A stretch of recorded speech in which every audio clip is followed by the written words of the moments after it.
kemudian bersandarkan atas Quran, ya. Haramnya Quran itu jangan dilanggar, yang diperintahkan Quran itu jangan ditinggal, lakukan. Inti baca Quran tapi perempuannya kau nggak pakai hijab kamu biarkan, ini sok ngukumi aulia. Inti kelas 3 2 hadis apal kullu bid'atin dhalalah, semuanya dolal, semuanya masuk neraka semuanya. Ya kan repot kalau orang sudah begini, nggak ada adab dengan perempuan. Nggak usah etirot, nggak usah etirot. Inti kalau belum sampai ke ilmunya ke sana, ya udah, ana belum sampai taslim namanya, taslim kepada mereka, ya. Adab diatur itu, ikuti ya, ajaran Nabi SAW. Kalau kamu itu mau beradab dengan Rasulullah SAW, nah, inti mauludnya ikut, tapi sunnahnya nggak kamu lakukan. Nangis kalau magom, tapi sengaja kamu tidak beradab dengan adabnya Nabi. Ya, bukan begitu beradab kepada Rasulullah SAW. Haknya orang tua itu adalah hak yang sangat besar. Tidak bisa melaksanakan hak orang tua kecuali orang yang bertakwa kepada Allah Subhanahu wa Ta'ala. Yang tidak melakukan itu adalah dalam risiko yang tinggi bisa su'ul khotimah. Pasrah sama Allah. Wa may tawakkal 'ala Allah fa huwa hasbuh. Nanti kau minta apa? Menangis sama Allah, bangun malam minta kepada Allah, takut berlindung kepada Allah.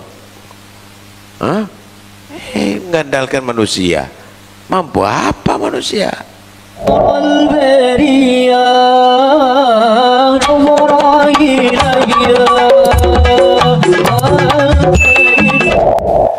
Moga Allah amal khair wa ingal فإنه دليلك إلى منازل التوفيق ولا عمدة على العمل إلا على فضل الكريم عز وجل.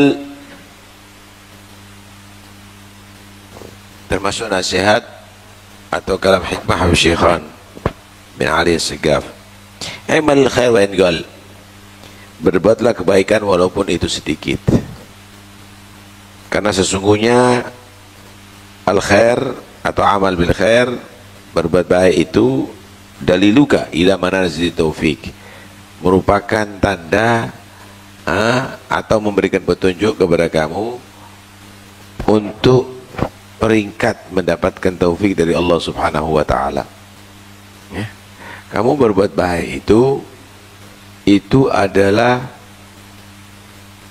merupakan satu tanda akan kedudukan kamu di sisi Allah Subhanahu wa Ta'ala daripada hidayah dan taufik dari Allah Subhanahu wa Ta'ala.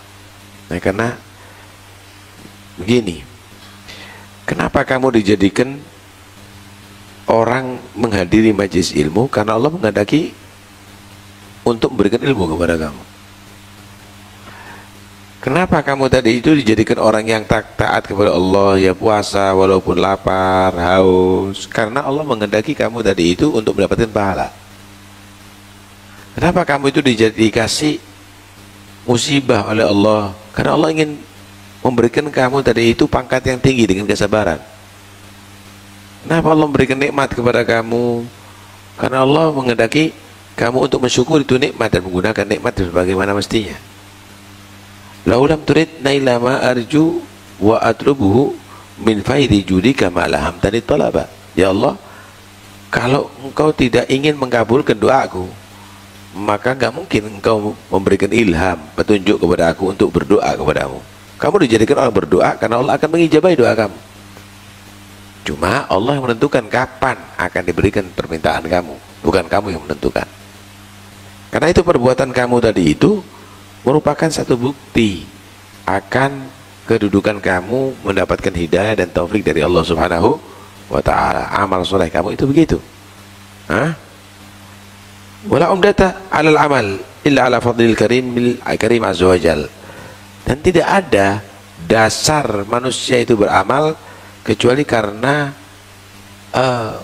mendapatkan kemurahan dari Allah Subhanahu wa ta'ala. Syukurullah. Maka itu jangan merasa saya melakukan tapi kamu diperlakukan. Kalau kepada Allah jangan pernah merasa saya telah berbuat tapi saya dijadikan oleh Allah untuk berbuat. Emangnya percaya kamu kalau ada pena menyatakan aku menulis tapi aku dibuat untuk menulis? Begitu seharusnya.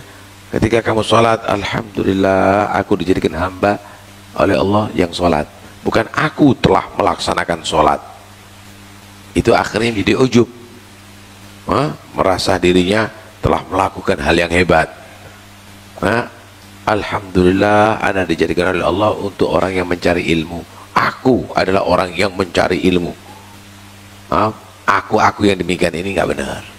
Itu akhirnya bisa menjadi ujub nantinya. Karena itu bersyukur kepada Allah karena Allah berikan taufik dan hidayahnya untuk berbuat baik. Begitu seharusnya.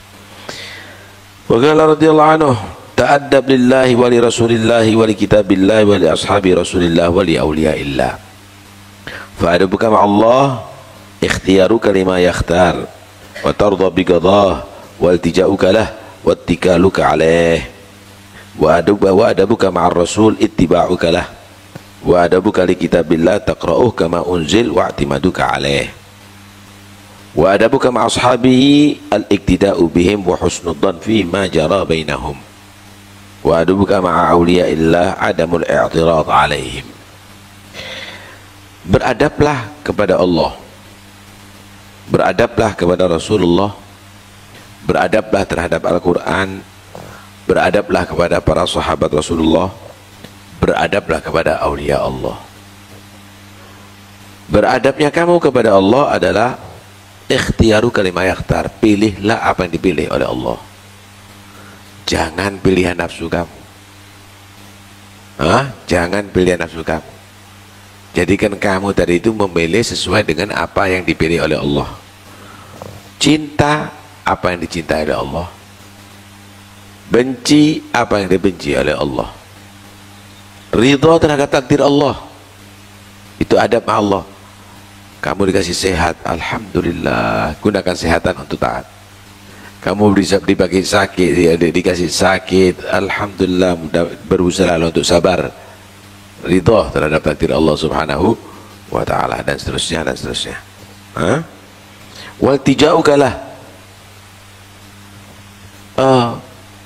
berlindung kepada Allah subhanahu wa ta'ala. Emangnya bisa makhluk ini menyelamatkan kamu kalau Allah subhanahu wa ta'ala menghendaki kamu itu adalah kena musibah? Emangnya bisa makhluk ini akan melindungi kamu kalau sudah Israel mencabut nyawa kamu? Emang bisa itu semuanya? Kembali kepada Allah. Tidak ada yang bisa menyelamatkan dari Allah kecuali kembali kepada Allah. Wattikaluka alaih, pasrah kepada Allah subhanahu wa ta'ala.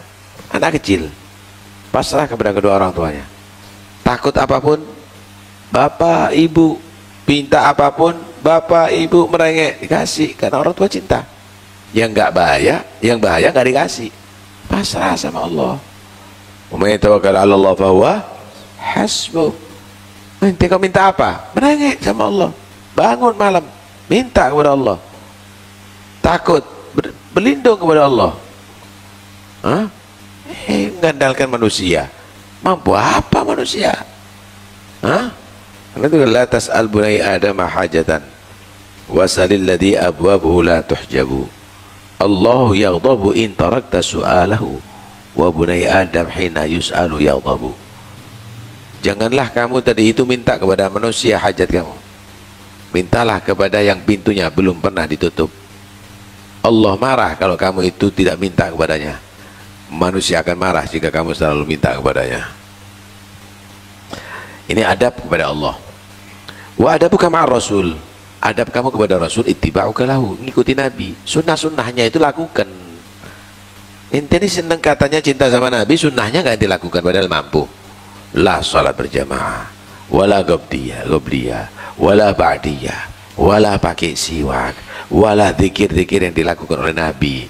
Makan seperti binatang, la doa sebelum makan wala doa setelah makan. Minum juga demikian, tidur juga demikian, masuk rumah keluar rumah, adab diatur itu. Ikuti ajaran Nabi SAW. Kalau kamu itu mau beradab dengan Rasulullah SAW, inti mauludnya ikut, tapi sunnahnya nggak kamu lakukan. Nangis kalau magom, tapi sengaja kamu tidak beradab dengan adabnya Nabi. Ya, bukan begitu beradab kepada Rasulullah SAW. Wa adabuka li kitabillah taqra'u kama unzil wa atimaduka alaih. Adabnya kamu terhadap Al-Quran yaitu bacalah dengan tartil, dengan tadabbur, dengan tajwidnya, kemudian bersandarkan atas Quran. Ya. Haramnya Quran itu jangan dilanggar, yang diperintahkan Quran itu jangan ditinggal, lakukan. Intinya baca Quran tapi perempuannya kamu nggak pakai hijab kamu biarkan, anak-anaknya kamu joget-joget kamu biarkan. Nah, adabnya mana nih dengan Quran itu? Wa adabuka ma ashabi Rasulullah, adabnya kamu terhadap para sahabat alik tidak bihim, ngikuti akhlaknya sahabat, ngikuti ajaran-ajarannya para sahabat. Kemudian husnudzon terhadap apa yang terjadi, nggak usah ikut-ikut. Intinya bukan jadi hakim kepada sahabat, bukan, nggak usah ikut-ikut. Kalau ada para sahabat melakukan sesuatu atau terjadi di antara mereka, nggak usah ikut-ikut. Kalau bapak dan ibu kamu itu lagi ada masalah, ente mau ikut-ikut, bela ibu benci bapak gitu, bela bapak benci ibu. Kamu tugasnya anak tetap bakti kepada kedua orang tua apapun yang terjadi. Dong, bapak sama ibu rame sampai cerai, tetap dua-duanya harus bakti. Itu tugasnya anak. Apapun antara sahabat yang terjadi, kamu itu harus beradab, husnudzon, tetap kamu hormat kepada para sahabat. Berpihak pada situ, ngelaknat sana itu dan ini, siapa ente? Itu namanya tidak beradab. Ya, itu namanya tidak beradab. Nah, terjadinya ada permasalahan itu adalah ujian bagi orang-orang sekelas kita. Anda mau tanya, emangnya Nabi Musa sama Nabi Harun sampai dicari jenggotnya Nabi Harun, kemudian kamu katakan Harun salah atau Musa salah, tetap kamu beradab kepada duanya. Loh, antara malaikat itu ada yang bertikai. Bagaimana? Nabi menceritakan seorang yang bertobat setelah membunuh 100 orang kemudian di tengah jalan mati. Malaikat rahmat nyatakan ini bagianku, malaikat adab nyatakan ini bagianku. Allah turunkan hakim di antara malaikat tadi itu untuk mengukur jarak tempat maksiatnya dengan kematiannya, jarak kematiannya dengan tempat tujuan untuk beribadah kepada Allah, bergabung dengan orang-orang soleh. Loh, antara malaikat itu masih ada. Nggak usah ikut campur, nggak usah ikut campur. Karena itu nggak benar ya kalau ada kalau kita ini mau menghakimi. Ente bukan untuk menghakimi, ente kamu tugasnya adalah hormat kepada para sahabat, titik. Gitu. Sahabat tidak masum, sahabat nggak masum, ente lagi juga nggak masum. Ente nggak masum kok ente bisa menilai ada min ahli nar wa ada min ahli jannah. Siapa kamu? Rob, Tuhan. Nggak boleh begitu ya, nggak boleh. Harus beradab kepada sahabat Rasulullah, beradab kepada aulia Allah. Wa adabuka ma'a aulia Allah adamul i'tirad alaihim, jangan ingkar kepada para aulia Allah. Kalau kamu itu nggak tahu, jangan dianggap orang semuanya nggak tahu. Itu pengetahuan kamu sampai ada di situ. Yang sudah tahu, yang sudah sampai makomnya, diem. Anak kecil itu beranggapan main kelereng itu adalah kenikmatan, manfaat, bakso dor, manfaat, ya, loncat-loncat. Tapi bagi orang yang profesor, yang kesenangannya baca kitab itu, baca buku, baca itu manfaat. Itu main-main tidak manfaat. Anak kecil jangan ngukur, ada apa itu, dianggap dia baca kitab itu manfaat. Ini loh asik main kelereng. Loh, ilmunya anak kecil, madroknya anak kecil begitu. Ini sok ngukumi aulia. Ente kelas 3 2 hadis apal kullu bid'atin dhalalah, semuanya dolal, semuanya masuk neraka semuanya. Ya kan repot kalau orang sudah begini, nggak ada adab dengan perwali. Nggak usah etirot, nggak usah etirot. Inti kalau belum sampai ke ilmunya ke sana, ya udah, ana belum sampai, taslim namanya. Taslim kepada mereka, ya. Nggak boleh dihukum gitu. Kalau belum jadi wali, jangan ingkar kepada wali. Jangan ingkar kepada wali, begitu. Ya. Sekarang kamu tanya, membunuh orang itu hukumnya haram apa tidak haram? Haram, tapi bagi Khidir yang diberi ilmu oleh Allah saat itu membunuh wajib hukumnya. Bagi Khidir merusak perahu wajib itu hukumnya. Mau nyalakan nanti? Ya jangan dong. Nah, ketika sudah dikenal ini adalah zawali, udah jangan ingkar. Tapi kamu nggak boleh melakukan itu. Kamu ya jangan melakukan begitu ya. Jadi karena itu harus tahu sampai di mana martabat saya, derajat saya, makom saya, kelas saya, harus tahu. Rahimallahu mar'an arafa qadra nafsih. Allah itu merahmati orang itu kalau tahu diri, ukuran dirinya tahu. Ya. Wa qala Allahu huququl walidain haqqun 'azim la yaqumu bihi illa al-muttaqun wa tsani 'ala khatar. Haknya orang tua itu adalah hak yang sangat besar. Tidak bisa melaksanakan hak orang tua kecuali orang yang bertakwa kepada Allah Subhanahu wa taala. Yang tidak melakukan itu adalah dalam risiko yang tinggi bisa sul khotimah. Karena itu hak orang tua itu hak yang sangat besar. Jangan sampai membuat tidak ridho. Walaupun orang tua itu ada yang kafir, tetap kita wajib hormat karena haknya adalah besar. Nggak boleh kita tidak, kecuali menjadi musuh Allah dan Rasulullah.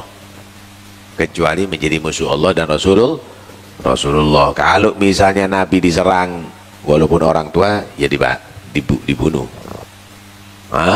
Memerangi Rasulullah Shallallahu Alaihi Wasallam. Tapi kalau tidak, hanya berbeda agama, wasahibuma fid dunya ma'rufah, tetap kita harus bersikap baik karena haknya orang tua adalah hak yang sangat besar. Yang bisa melaksanakan orang tua orang-orang bertakwa, yang tidak melaksanakan ala khatar, risiko tinggi, bisa su'ul khotimah. Na'udzubillah min dzalik. Akbarul kabair al isyrak billah. Paling besarnya dosa besar itu ada yang paling lagi. Pertama, mensyirikkan kepada Allah. Yang kedua, wa'ugugul walidain, durhaka kepada kedua orang tua. Yang ketiga, wa syahadatu zur, membuat saksi palsu. Ada riwayat qauluz zur. Itu peringkat yang sangat tinggi itu ya. Na'udzubillah min dzalik wallahu a'lam.